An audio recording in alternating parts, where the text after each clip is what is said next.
I want you guys to do something. Pretending like I'm laughing. Whatever you guys.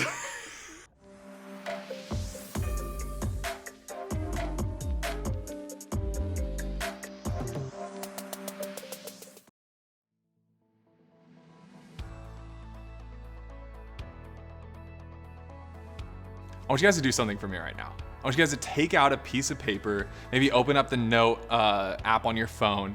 I want you guys to do something. And before you completely tune me out, or before you don't even do this activity has the power to change your outlook on life and maybe allow you to start defining yourself by who God says you are, as opposed to what the roles are that you play. So here's what I want you to do. I want you to write down every role that you play in your life. So this could be like student, brother, son, boyfriend, girlfriend, athlete, artist, employee, whatever it is. I want you to write down all of those right now, and you can pause the video right now. Like half of you guys didn't pause it, but it's okay. You can pause it right now. Here's what I want us to consider today. How have you let these roles that you wrote down define who you are? Let me explain it this way. Somewhere along the lines in my life, I started to define who I am, and I started to believe that I wasn't valuable unless I got these grades. Somewhere along the lines, I started believing that I was only valuable because I would make this amount of money. Somewhere along the lines, I started believing that I was only valuable based on the opinions that others had of me. Maybe some of you are there. Maybe some of you have been there. And I'd imagine that some of you are driving yourself insane because you only think you're valuable based on the grades that you get. Or you only think you're worth it based on the school that you're gonna go to, or the amount of money that you have, or the popularity that you have. And let me tell you, I've been there, and this is a struggle that I continue to struggle with even today. But here's the problem. When we start to define ourselves by what we do, what happens when we fail? So here's the main point of the video today.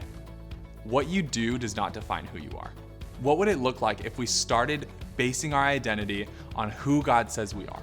I read in this book one time, and this author put it so well. He said, an identity grounded in God would mean that when we think of who we are, the first thing that would come to mind is our status as someone who is deeply loved by God. How would viewing yourself through this lens change the way you live?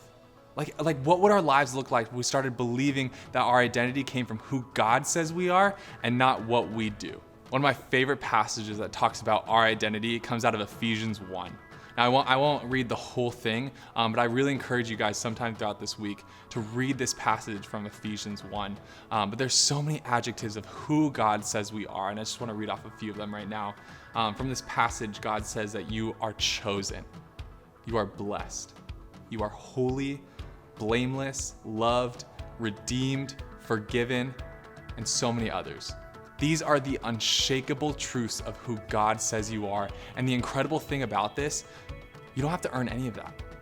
There's nothing that you can do to ever earn that. But there's also a disconnect. You see, we can read that and we can even know it in our heads, but something is preventing us from fully living that out. What I mean by that is, at some point in your life, maybe something happened that makes it really hard for you to believe that God would ever choose you. Maybe something happened, or maybe you did something that would make it really hard for you to believe that God could ever forgive you. I want to challenge you this week. I want to challenge you to open your Bibles to the book of Ephesians, chapter 1, and read verses 3 through 14. And every adjective of who God says you are, circle it, underline it, highlight it, whatever it is, and pray those truths over you. Pray those adjectives of who God says you are. And whenever you get to a word that just you're having really a lot of trouble believing, surrender that to God. And maybe begin believing that what you do does not define who you are. Whose you are defines who you are.